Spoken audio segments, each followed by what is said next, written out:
What is going on, Diablo 2 fans? Dobrunsky here, and today we are going to break down the 75 FCR Poison Necro build that is specifically designed for farming the pits. Now, this character is arguably either number 1, number 2, or number 3 for the top pit running magic finding characters in the game, and really it depends on what your magic finding goals specifically are and whether or not it is kind of first, second, or third, and I'll kind of get more into that in the intro of this video. But like all my other build videos, timestamps will be in the description below, so if you want to bounce back and forth between the attributes, the skill tree, the gear, Merc's gear, or the gameplay, they're there for you guys to use, so please take advantage of them. Other than that, guys, I really do hope you enjoy this video. Let's jump in. You're too late.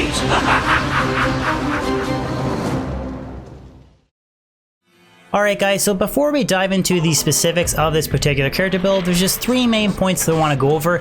And the first is what makes the Poison Necro such a great pit running character, and why is it, top 3 depending on your magic finding goals. And really it's just because of the sheer clear speed of the character. He can farm players 7 or 8, no problem, sub 1 minute runs. He has a great AoE, so you're getting all kinds of minions and white mob kills in addition to champions and boss backs, and he can easily stack 300 to 400 MF and then still continue to have sub 1 minute runs if you're very good at the character. I'm not god tier with the Poison Necro, but overall you're going to have a lot more chances to drop things like jewels, high runes, bases, as well as your TC87 uniques, where a pit circer is really, or a player's 1 lightning sorceress is really just focusing on champions and boss backs on players 1 difficulty with higher MF, so they will have better odds of dropping TC87 uniques. But overall, if you take everything into consideration, like I said, bases, high runes, and uniques, the Poison Necro is the best overall pit running character in the game, hands down. The second point that I want to touch on is really just the sequence of your curses to your Poison Nova to your Corpse Explosion, because there's 2 definitive methods. One is a little bit more simplistic, while the other is kind of min and maxing, but it's more hockey matching. I prefer the first method because I am by no means a Poison Necro pro, but I wanted to touch on both for those that really do like running this character on a high level. So when you're teleporting around, you find your boss back, you cast your lower resistance, which is going to drastically reduce their poison res. Then you unleash your Poison Nova. Then you can either, from that point, when you get a couple kills, you can start Corpse Exploding, or you can switch to Amplified Damage and then Corpse Explode. Now the second method is definitely a tiny bit more effective, but when you're talking player 7, sub 1 minute clear speed, if you're really good at the character, I personally don't think it really matters. But I just wanted to touch on both sequences for those that are kind of new to the character or veteran Poison Necro players. And the third and final point that I want to briefly touch on is really just mana issues and how Corpse Explosion damage actually works and why we are using an Infinity Merc. Now, in terms of dealing with mana issues, because this is a very mana intensive character, you want to make an Iron Golem out of an Insight. Now, it does not matter the base. You don't need to use like an Eth Thresher. Any regular non-Eth base will work. It really doesn't make a difference because Iron Golem does so little damage. So just have a bunch of trash 4 open socket non-Eth Insights made, because you probably will lose a few Iron Golems when you're kind of learning how to play this character very effectively. And the second point in this kind of main topic is Corpse Explosion is 50% fire damage and it's 50% physical damage. So you want to use an Infinity Mercenary because that Conviction Aura is going to drastically reduce the fire resistance of all of the monsters in the pits.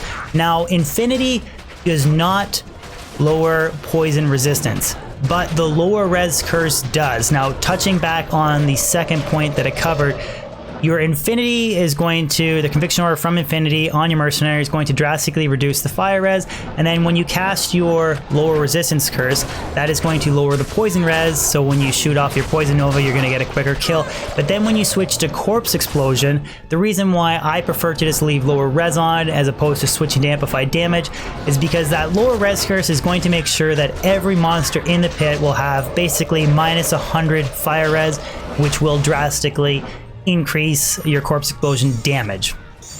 But that is basically everything I wanted to touch on, kind of like the main points. So now we'll dive into the specifics of this Poison Necro. So the first thing we'll take a look at is the attributes and overall stats of this character build. I'm going to start introducing that into future build videos. Normally I just go over the attributes, but I'm going to cover the percent magic find, FCR and FHR, resistances and that kind of thing. So starting off with strength, we just have 156, which is the bare minimum requirement to equip the Rumored Spirit in a Monarch Shield. Kind of standard for any caster really. Nothing into dexterity, nothing into energy, and then I have my remaining points put into vitality for a total of 529. So this character has almost 1500 health before bow, just shy of 800 mana, level 92 necro, and then the resistances are 0 fire, 56 cold, 26 lightning, and 26 poison. Now res isn't too important in the pits, plus I do have like extra tanking survivability from revive, so you don't really need to worry too much about your res. Now as far as the rest of the stats of this character go, I have 265% magic find, which is a tad low, but that is because I chose to facet my Shaco and my D-Web. You could easily have this over 300 with isting a Shaco, isting a D-Web, or switching out a couple skillers for some 7 MF small charms. So really that's up to you. Gold find, other stuff we don't really too much about. But this is a 75 faster cast rate build. The gear is very kind of set in stone for this particular setup, which we'll dive into more when we go over the gear. FHR is 67. I believe the FHR breakpoint is below 60 for the Necro. I'm not entirely sure, but I have 55 from Spirit, and then I have a couple small charms that have a little bit of FHR. So I definitely FHR is okay for this character. And then damage reduction is just 18, Shaco and Enigma. Nothing into maximum cold res or magic absorb, anything like that, because again, you don't really need to worry about it when you're farming the pits with the Poison Necro.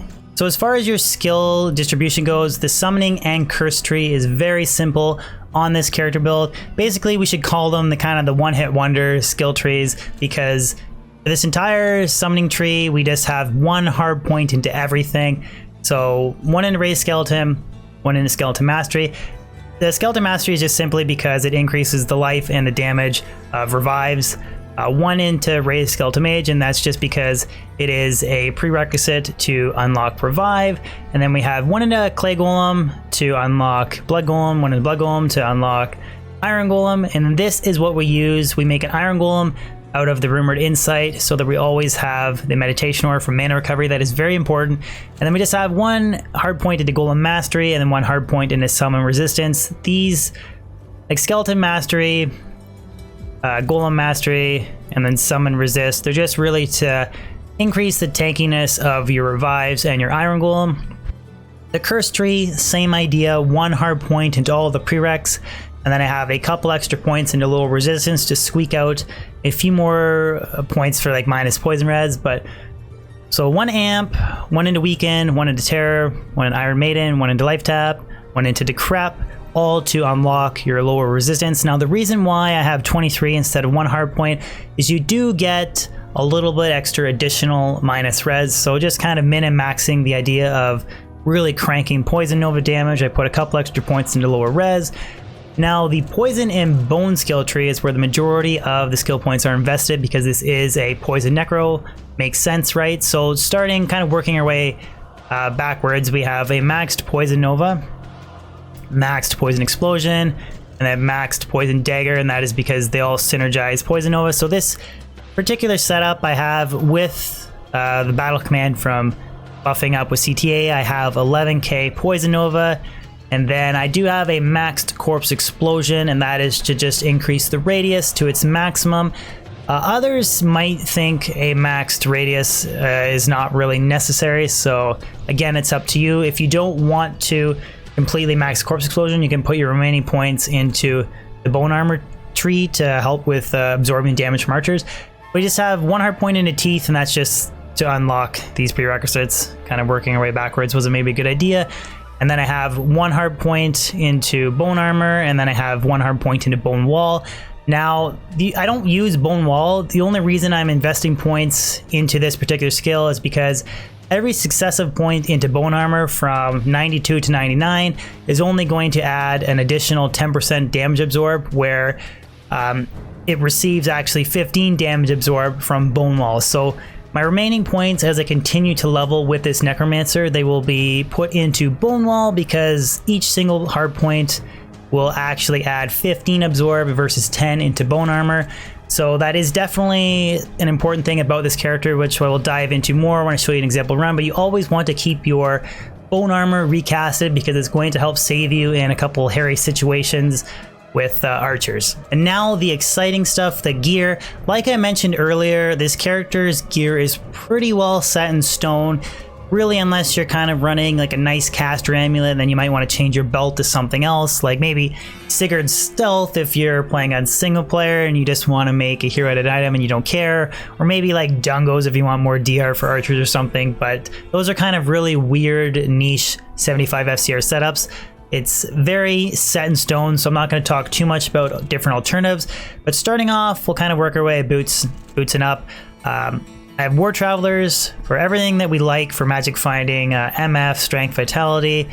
These are only 39, so obviously there's room for improvement. It could be running 50 MF War Travs. Now, in terms of jewelry, I have 2 SOJs and a Mara's. Mara's is for the skills, attributes, and res. It's nice. I mean, ideally, if I had like a really nice, like, 220 caster amulet with a bunch of strength and res, I would replace that and not use Mara's, but I don't have anything like that. So Mara's and 2 SOJs for the skill boost, and then maximum mana. Arachnid's Mesh for the +1 to all skills, and 20 FCR, which the FCR is very important for reaching 75. Gloves, Trangools. I really don't see any other viable option for gloves outside of like maybe Mage Fist, but don't use Mage Fist, use Trang's gloves. I mean, they have FCR, extra cold res, and then +2 to curses, so getting a bigger radius for free versus Mage Fist, I mean, I think it's kind of a no-brainer. Now, the Runeward, or the shield, excuse me, is the Runeward Spirit. Now, this is very important. It has to be a 35 FCR Spirit, because we have 35, +20, 55, plus another 20 from the gloves. These 3 pieces help us reach 75.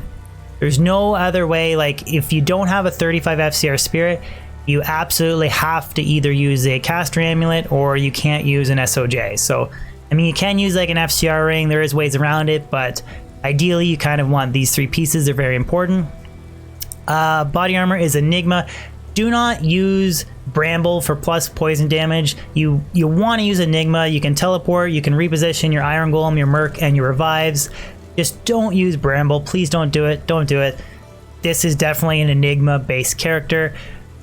My helmet is a faceted Shaco. This is actually a perfect 5/5 facet. I just went with it for extra clear speed, but I could very easily replace this with Isted Shaco or a perfect Topaz Shaco for more MF. And then the granddaddy of them all is I have a D-Web. This was a 2/2/40 that I put a -4 +5 poison facet in. Again, you can use an Ist rune if you want more MF. It's up to you.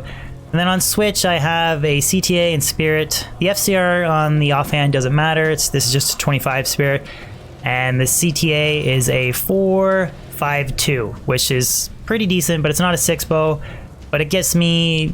I mean, I definitely have over 2k health when I'm all buffed up. The inventory that I have is based around increasing clear speed with keeping around the base of kind of like 250 to 300 MF, but there's definitely room for variability when it comes to your inventory. So I have a Torch and Annie. This is a 19/19/7 Annie and an 11/20 Necro Torch. I was going to say Source Torch there for a second. Necromancer Torch. And then I have 1 Geed's Grand Charm, 147/38, which is not too bad. And then the rest of the inventory is Poison and Bone Skillers. This one's 17 to life, which is nice. And then this one is 12 FHR, which is really nice. I can actually use Sandstorm Trex in combination with this GC, and I can actually reach the 86 FHR breakpoint. But again, I just went to go with War Travelers for more MF. And then every single one of these small charms is an assorted 6 or 7 MF small charm, with the exception of this little 9 fire res, 3 MF small charm. So again, if you wanted to get a little bit more MF, you could maybe pull off a couple skillers and get, 21, 21, 21 if you use 3 7s. or sorry, if you use 7 MF small charms, 3 of them, you can get 21 MF, so that's a way to boost to get like 63 extra magic fine, or you could run your whole inventory. I just went with pure skillers. Again, it's really up to you, and you can, if you really want to, you can run like a line of town portal scrolls in your belt, and you can get extra space there. I personally just prefer to have it if I want to go back and forth on stream. It's just a little bit easier to carry a book of town portal, but again, really that's ultimately up to you. Just wanted to cover a little bit of different kind of inventory variability with this character. So the last gear related topic to cover before we do the example runs is the Mercenary. Now, I did mention that it is an iron golem in the beginning, but you can see like the meditation aura on him, so can't really go over his gear. Can't show him. He's just an insight made out of an iron golem made of an insight rumored, excuse me. But the Mercenary, I'm just using Fortitude, my chammed V-Gaze setup. Again, you can use like Treachery and Darials, or Fortitude and Darials with like an IAS Fire Res Jewel. I mean, it's ultimately up to you.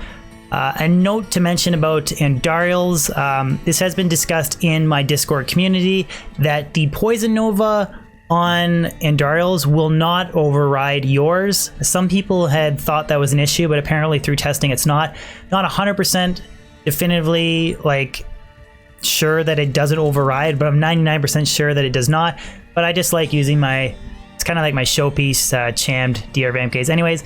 And then the weapon is Infinity. Like I mentioned earlier on, corpse explosion damage is 50% fire and 50% physical. So you really want to use Infinity just to boost your corpse explosion damage. But a big exclamation here is Infinity does not reduce poison res. Your lower resistance curse does. So that's why we use the combination of the two. Kind of like your standard setup. Now again, this is a very expensive character overall. We're talking like Enigma, D-Web, and Fortitude, Infinity, Merc, but it really does excel in the pits, which I'll show you guys with an example run now. So I'm going to set the player's difficulty to 7. You can see it set. You can run 8 if you want to.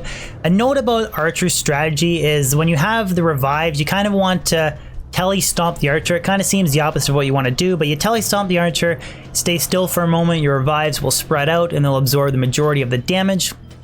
And it is important to kind of be aware of your positioning of your Iron Golem and recasting your Bone Armor, because that's going to help absorb some of the damage from archers if you do get hit. I'm going to do my best to try and explain it as I go. I'm going to try and do an efficient run versus like a clearing everything run, but you'll kind of see the sequence of everything in action. I have 2,500 health with bow, and then just over 1,000 mana. So teleport, kind of clump everything together, low resistance, few novas till we get some kills, and then switch to corpse explosion. And then once I have a whole group of these monsters, I'll just revive them all,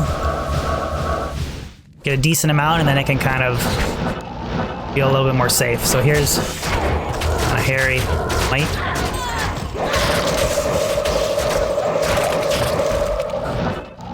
Rune, Coronetta.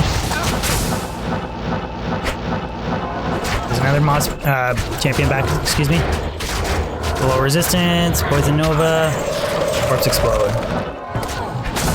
This is why I don't think you really need to do the amplified damage, but the sequence that I talked about earlier, but again, it's really personal preference. If you do want to min and max, it's going to be the ultimate combination.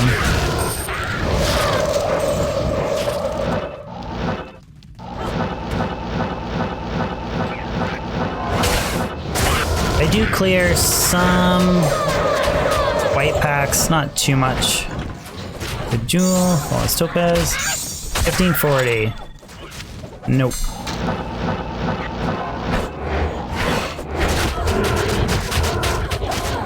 So the revives kind of tank everything for you, which are really good. For safety. My bone armor actually did run out that run. I didn't recast it, so that's why I mentioned it is kind of important to keep an eye on that. Good strategy too is to try and clump everything together. Then we cast our Poison Novas here. Just corpse explode everything out for AoE. Great poleaxe, not F. Alright, we'll do one more Necro run just to show you guys 2 example pit runs.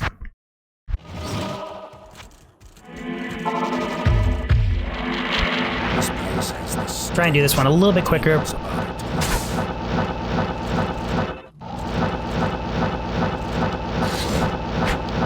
The only thing that really slows me down is just I like to try and get a couple revives for the first few pack kills.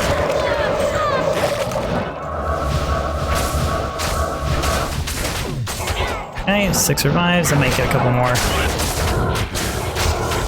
Nova. Explode. We got 12. That's really enough. Conviction.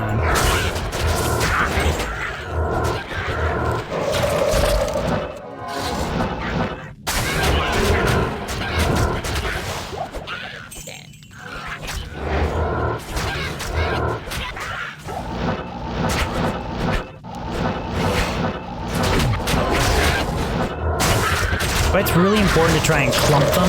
When I was kind of single attacking that fallen there, you don't really get to take advantage of the AoE from Corpse Explosion. A bit of damage there.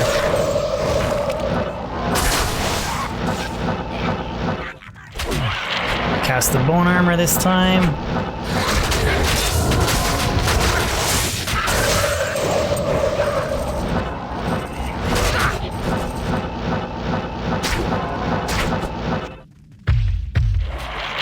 Now we'll go back and take out this white pack.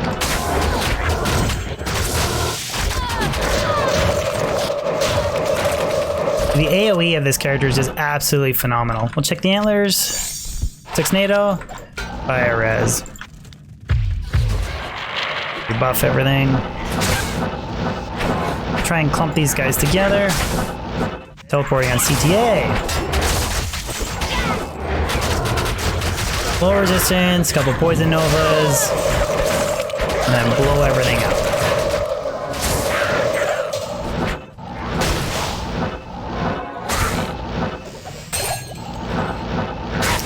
And there you go. That is 2 example poison pit running necro runs. Well guys, there you have it. That covers everything that I wanted to touch on for the pit running Poison Necro build. Now, personally, I am far from the best Necro player. I definitely need to get more time on this character for it to really excel efficiency-wise, but it does have amazing clear speed, players 7, and has a good balance of magic find, although it is a very expensive build, and it does take a little bit of time to get used to kind of dealing with the archers. But yeah, guys, hope you enjoyed this video, and I lived up to everybody on hashtag Team Necro, your expectations. But if you could throw a like on this vid, share it, and even consider subscribing if you're new to my Diablo 2 channel. I post new weekly content and stream on a consistent basis, so there's always new stuff to look forward to coming from this channel, and your support with a sub would mean a lot. Other than that, guys, hope you have a fan-frickin-tastic day, and I'll see you on my next stream or Diablo 2 video. Peace out.